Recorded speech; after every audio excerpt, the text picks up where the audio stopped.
All right, what's up, folks? What I got going on today I'm gonna say my ranting. I'm not going to rant, okay? But I'm just gonna complain about the fact that what you see here are two mass airflow sensors, identical. The only difference is one's a store brand. Well, they're both common stores.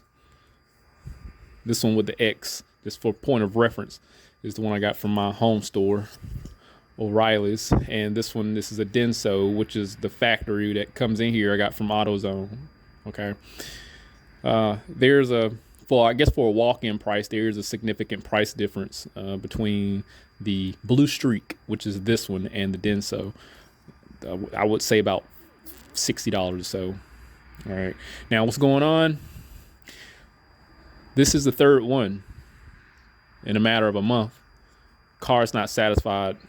Put this in, car's totally happy. Fuel trims adjust, no issues. So I'm gonna go over some basic stuff that I checked and give you the brief synopsis about the mass airflow. And I'm gonna be straight up. If you want to stay or not, or leave or whatever, but mass airflow sensors are not my strong suit.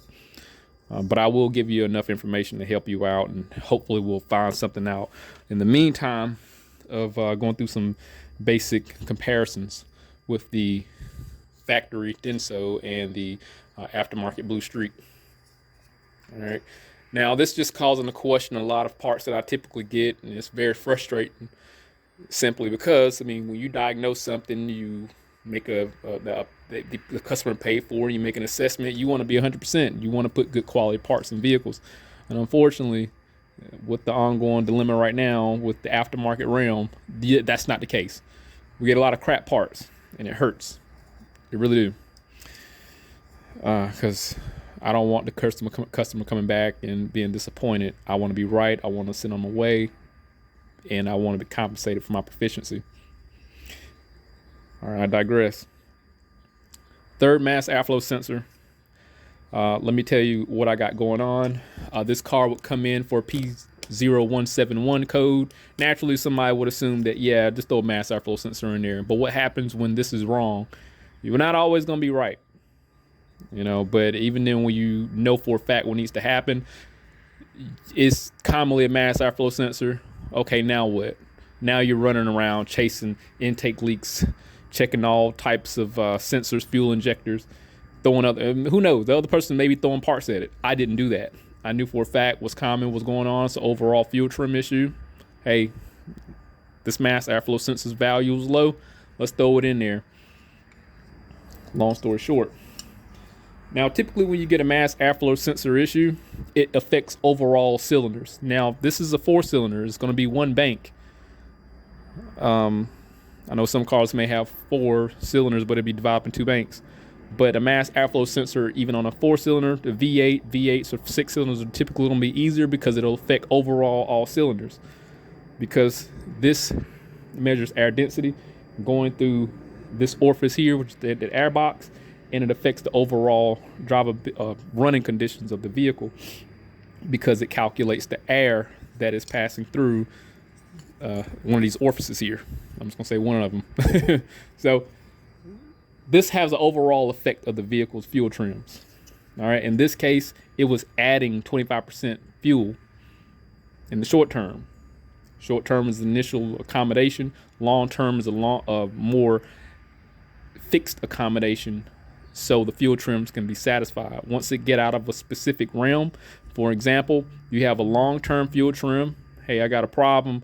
This is the accommodation I need. Long term is going to be at 15%. You're going to typically get a check engine light.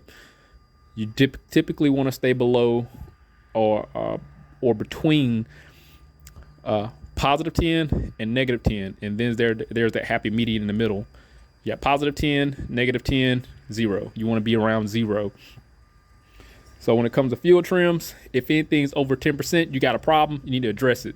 In this particular case, the car had an issue during idle. So when it idle, the fuel trims would be over, or from the snapshot I got, it was at 20. I want to say around 15, 20. check engine light registered. Long-term fuel trim was stuck at 1520. Short-term fuel trim was pegged out at 25 when it took a snapshot. We got a problem. It's adding 25% fuel, positive. So if it was negative, the inverse, it will be taking away 25% of fuel because it's rich. This can still have the same problems. Now, what we're going to do today, I'm going to do a comparison. Check the values from the effective one, see what it looks like in just in a more static atmosphere. I'm not going to, and then we'll eventually put it in the vehicle and then look at the data here. It's got some simple PIDs pulled up. Like I was telling you before, the long-term fuel trim is what the vehicle wants to permanently accommodate for. After a certain amount, it has a problem. Now, this is the fixed fuel trim that it has with the bad one and with the good one, because I didn't go through a hard reset to clear this. And with the hard reset, you may have to pull the battery apart to clear the long-term fuel trim. Leave the battery disconnected. I'm not going to tell you the other route, but I will tell you what I do is connect or short the battery out. Don't do that.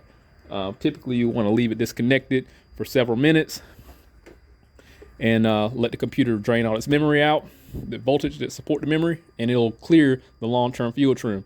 All right, that's what that's not considered a hard reset, but typically, essentially, that's what's happening.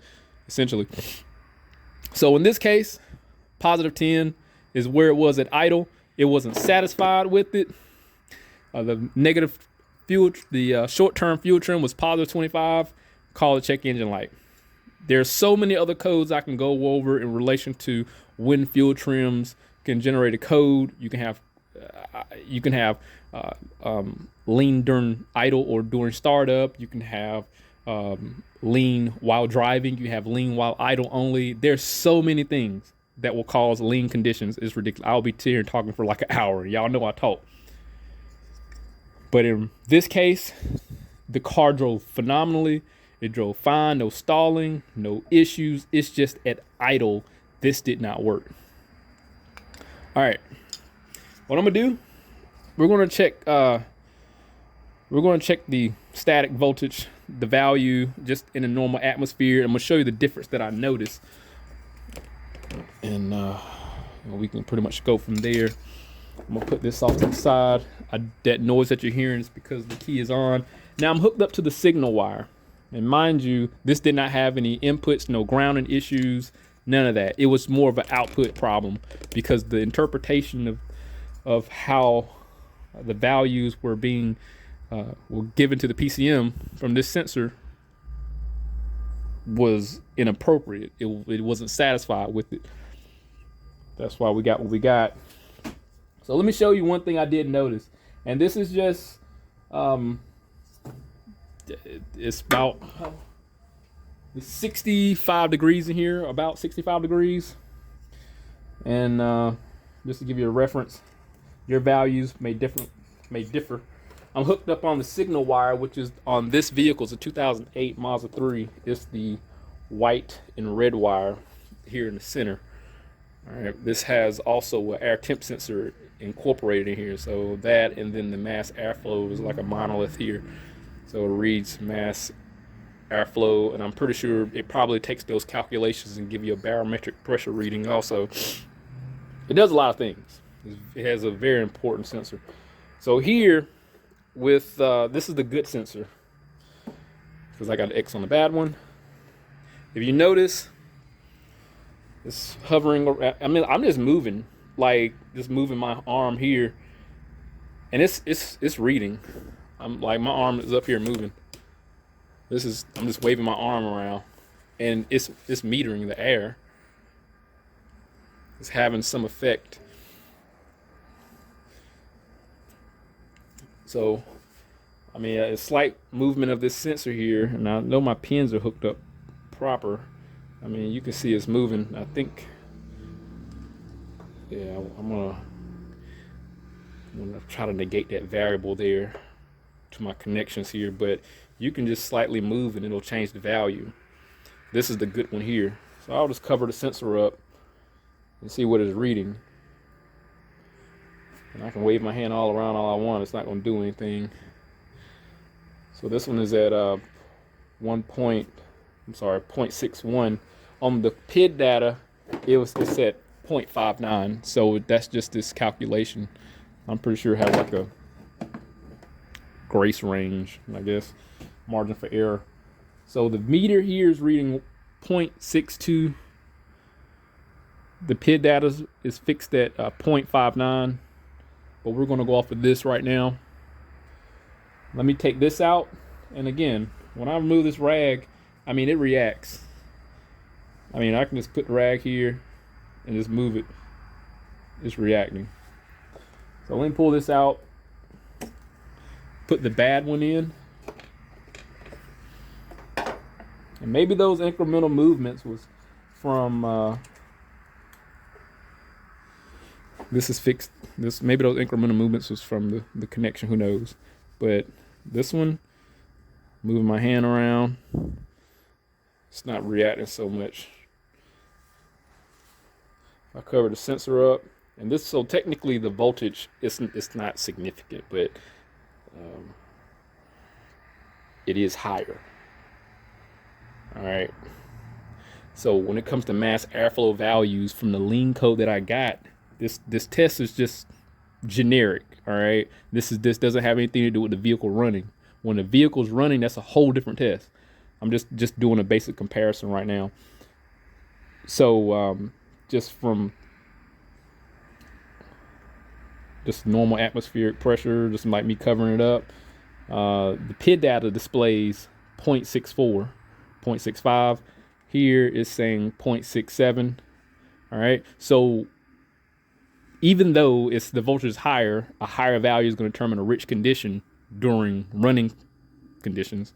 This value is just different. Again, this is just general census here. So you can see it's not really changing the range like the other one did before. The other one, I mean, I'm just waving my hand over it. The other one went down to 0.59. This one wound up going like to 0.74 just from that. But this one here, plug this one back in. Oh gosh, I'm screwing up life. I'm screwing up. I ain't gonna lose my PIDs. Put this one back in the same spot. This 0.5, 0.58, 0.62. It's fluctuating. And let me fan around here. It's moving around, it's dancing around. Just from the slightest bit of wind. And we got a value of 0.60 and it's 0.62 here. So one thing I want to try, I'm curious, like if I do the same test with oxygen sensors, you know, if you go to the signal side, you be the resistor, you add the voltage value, would that change anything? So I'm going to find that out today. It might work, might not work, but I'm going to put the bad one in here, and then we'll do a test of that. So the bad one, the fuel trims were normal. Me not screwing this is not going to affect the flow of or anything. So where's my?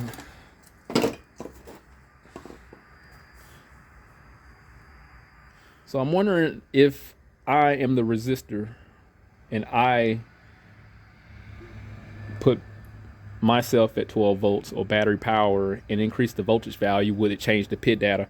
So that's something I will find out. I'm going to have to disconnect this and just pretty much start touching stuff and see if it makes it different in the fuel trims. And again, this is just census here. So let me start it up. We'll look at the fuel trims and then I'll give that a try and see what happens and see if this may be a legitimate test besides having to add additional or supplemental fuel. Because if this works, I can influence the mass airflow value to increase. And once it increases, it's thinking that, okay, there's more air being flowed through the sensor, it should increase the amount of fuel also. So that's the plan. I'm going to grab the 12 volt and the signal side to see if the values increase. Once that increase, it should add more overall fuel, and then we'll see if the fuel trims reflect.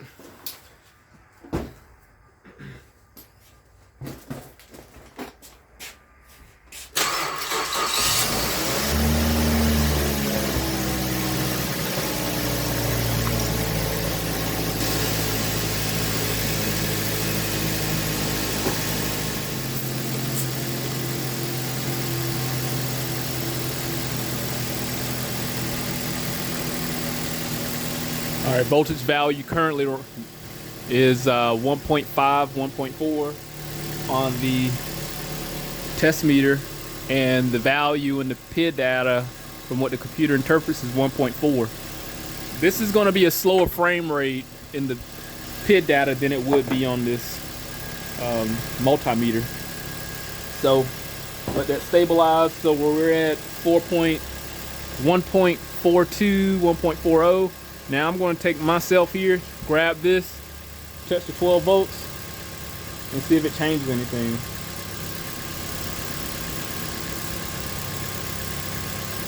Let me touch the ground.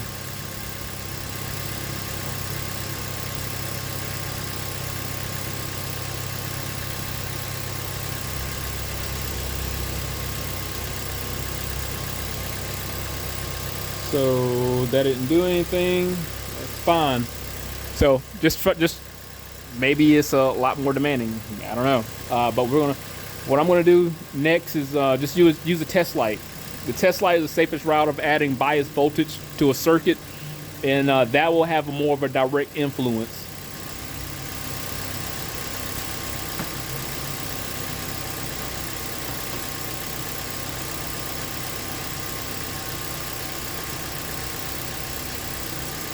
All right, here we go. Got my test light handy. Now this is going to make some changes here. So look at our voltage. I can just pierce the back of the test meter here, and it should reflect. So yeah, that actually did something.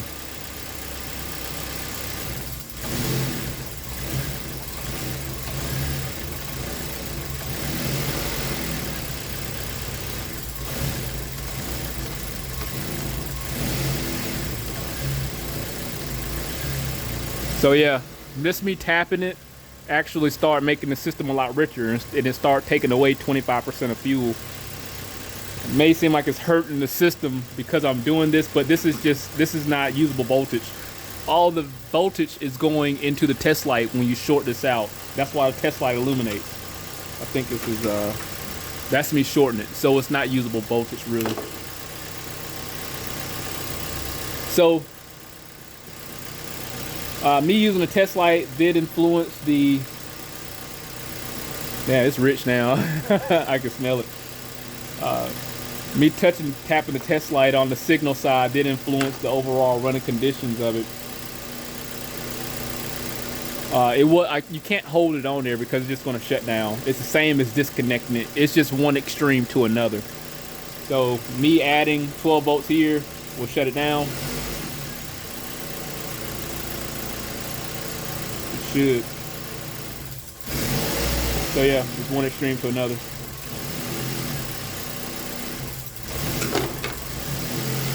I'm pretty sure I got check engine light codes now because that was extremely high voltage. But if I tap on it,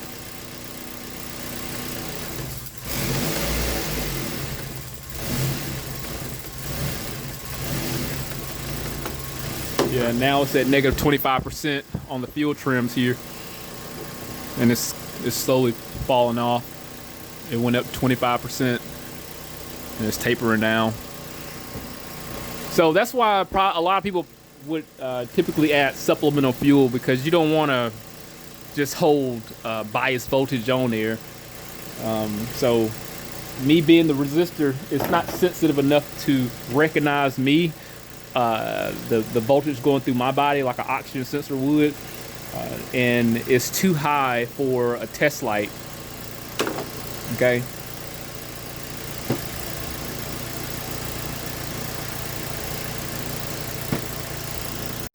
All right, so right now the voltage value on the test meter is 1.3 volts.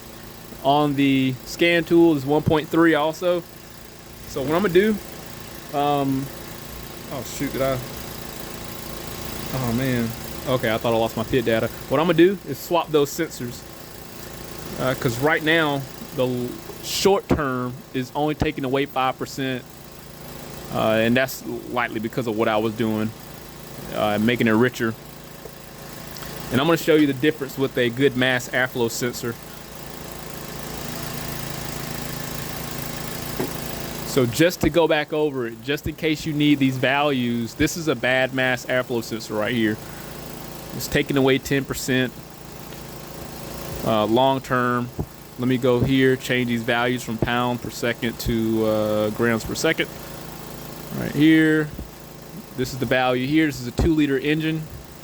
You know what? Let me help you out. Let me add the RPM to it too. The engine speed. All right, so we got that. This is a bad mass airflow sensor.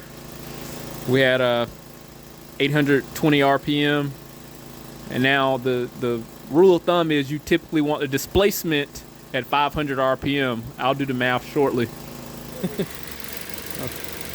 Now for transparency, I did do some basic math. It was as far as the grams per second for 500 RPM. Currently, right now, it would be at like 1.6 grams per second for 500. And the general rule of thumb is you want the displacement. This is a 2-liter. Now, I'll do the math for the other one. But the long-term fuel trim did drop. It dropped because I changed the fuel. The amount of fuel going to it because of me playing with a mass airflow sensor. All right, and right now we're at 700 RPM, 2.3 grams per second. I'm going to put the new mass airflow sensor in, the one that works, and look at the short term. Just notice that short term is negative 7.8. Let me show you how the short term changes once I put the new one in there.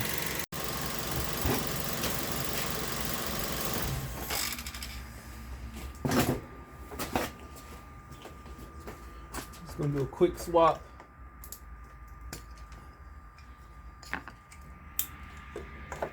Just like that.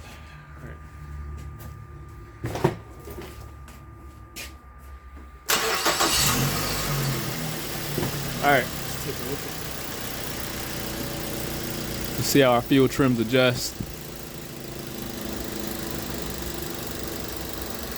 So our short term is at negative 6 right now. Now before, when it was at 10, it was negative 14. Yeah, look at that. The fuel, yeah, look how the fuel trims just adjusted where they're supposed to be. That's the difference between a bad and a good mass airflow sensor. It just fixed it. It just went where I was supposed to be. These fuel trims are perfect now.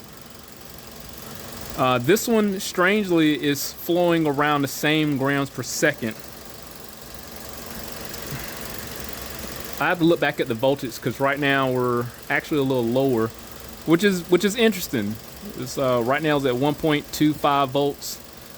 I wouldn't mind throwing the other one back in there because I can't remember what the voltage was just that fast. I just be talking, man. Yeah, I know I'm bad for that. Let me turn this light off.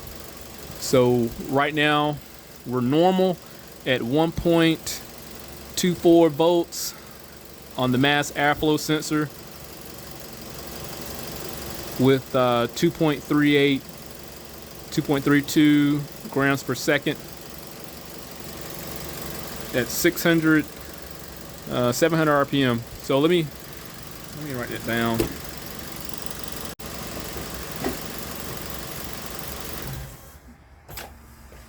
Swap that out really quick.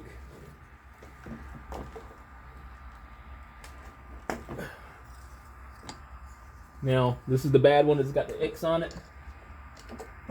Technically, the fuel trim should run lean.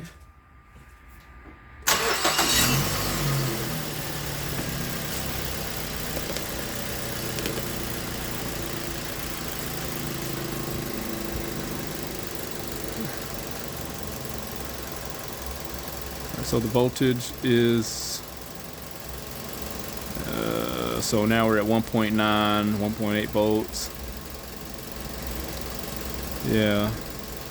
Fuel trim's a lot higher for the short term. Long term went back up.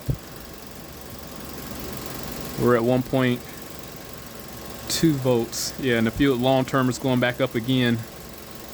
Wouldn't surprise me at some point in time it eventually goes back to 10 like it was before, because that's where this mass airflow sensor was complacent with. I'll take a screenshot.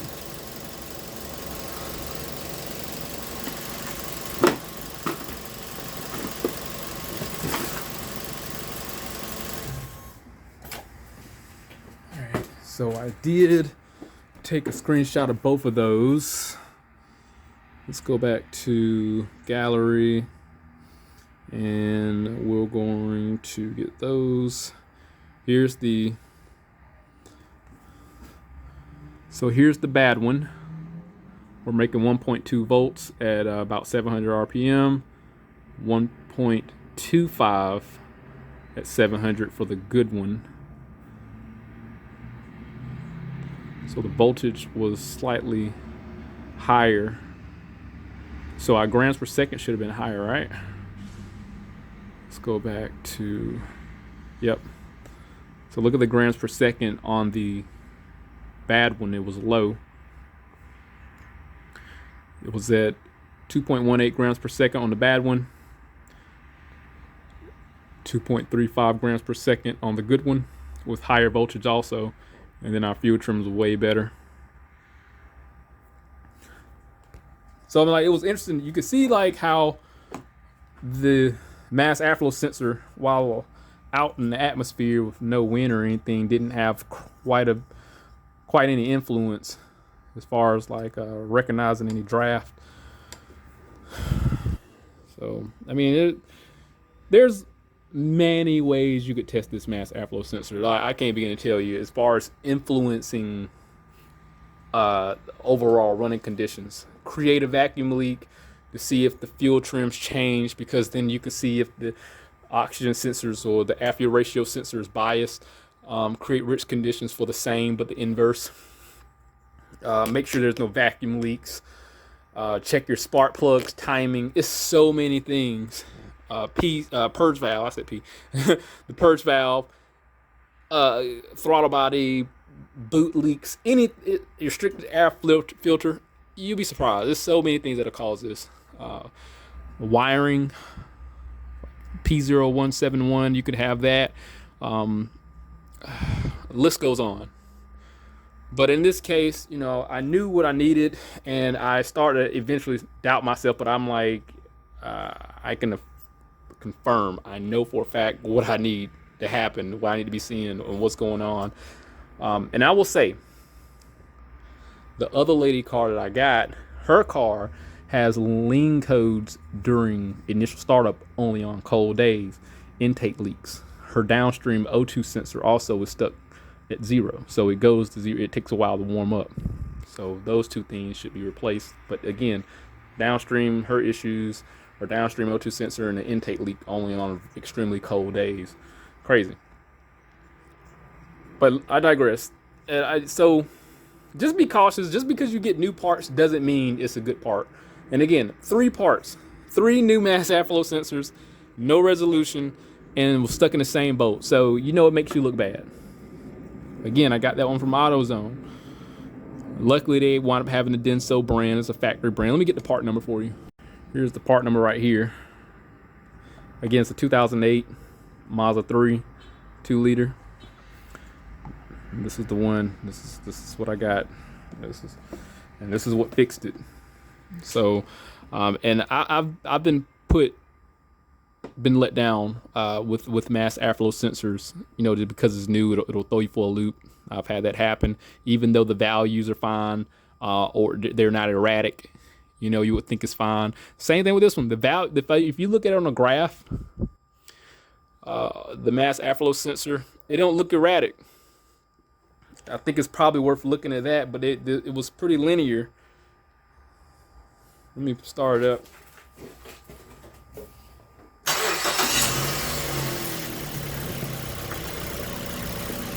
Another thing that could cause lean conditions, exhaust leaks, you know?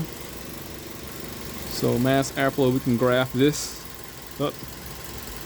In the wrong place. This is the bad one that's in there. Enhance this. Yeah. Look at that. It doesn't look anything special.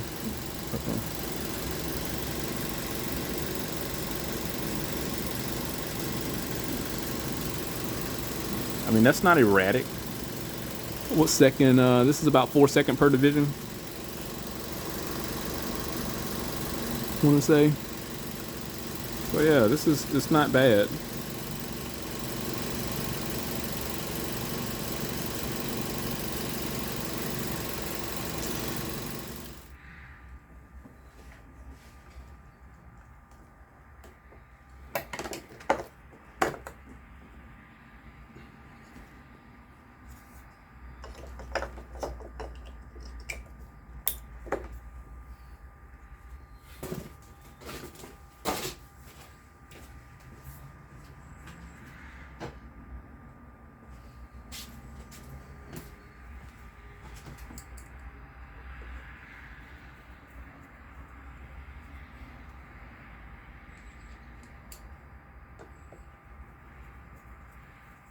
I can't begin to tell you how lucky I got because I dropped that screw once before.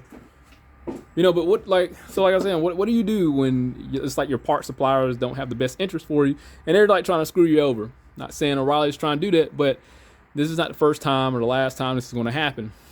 Just to give you just a 1 minute story, I had a Honda and a Subaru. Coolant temperature sensors weren't compatible.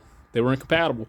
The values as the temperature would increase wasn't compliant to the factory specifications, and it would give you inaccurate readings. This is basically the same thing, but I mean, this just the quality of product. I mean, I don't know if the company is just looking at these products and saying, "Oh, it looks like a mass airflow sensor. It works. Let's put it on the shelf. Let's start selling them."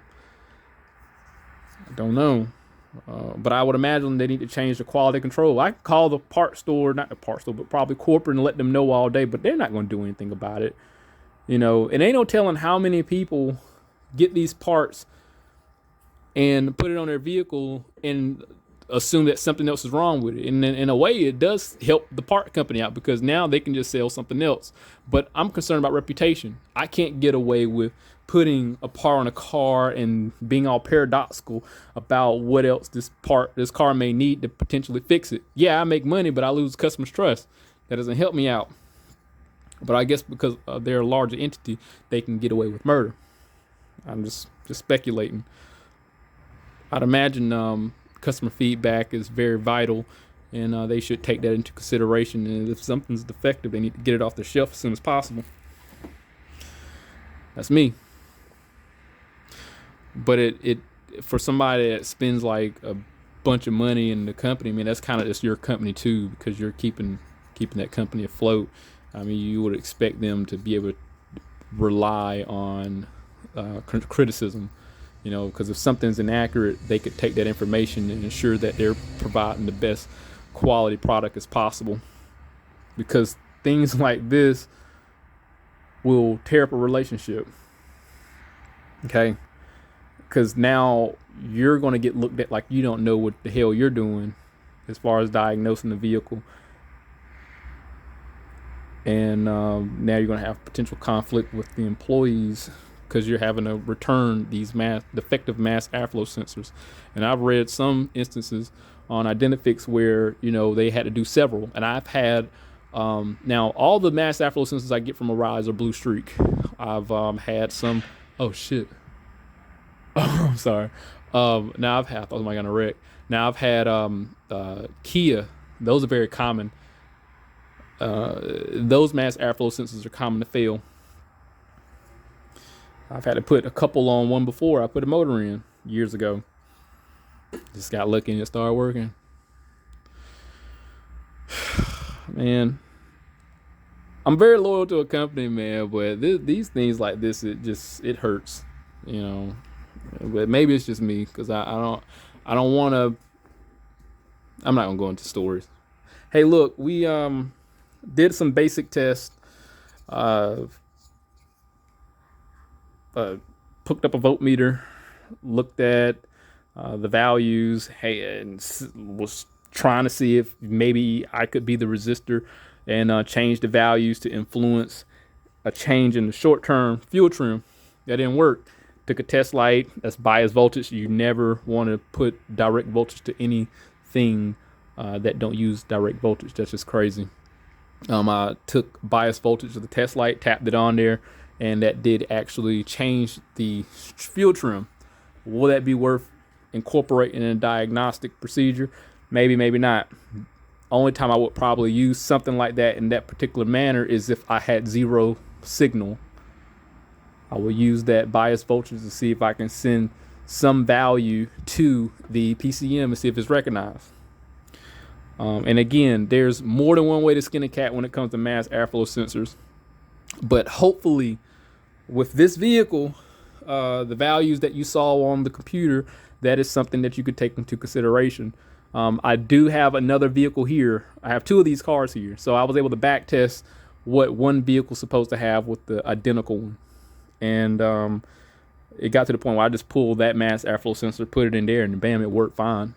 And it just got to that extent after 3 mass airflow sensors. And it worked perfectly fine. So it is a part quality issue. Luckily, this vehicle was here, because if I would have, I digress. So we did those few things. We looked at some graphical data, and that it didn't show any erratic signals. It was more linear than anything. No change. It's nothing to really question. As far as the math go, when I did the math for the first mass airflow sensor, it was around 1 point. Again, you're supposed to have around the displacement. This is a 2 liter. This is a general rule of thumb. You want to have the displacement at 500 RPM. You divide the RPM with the grams per second, and you can multiply it by 500 RPM, and you'll get the displacement around about. So the old one, the bad one, was around 1.6. The new good one was around 1.8. It's close, you know. So those incremental millivolts does make a significant difference when it comes to the vehicle interpreting air density. But just, if you take anything away from this, from my talking and stuff, always never overlook new parts. We all make mistakes, but never overlook new parts, because you'll get burned and it hurts. Hit that link, subscribe to the channel, stay informed, had a resource on my work, and I'll see you on the next one.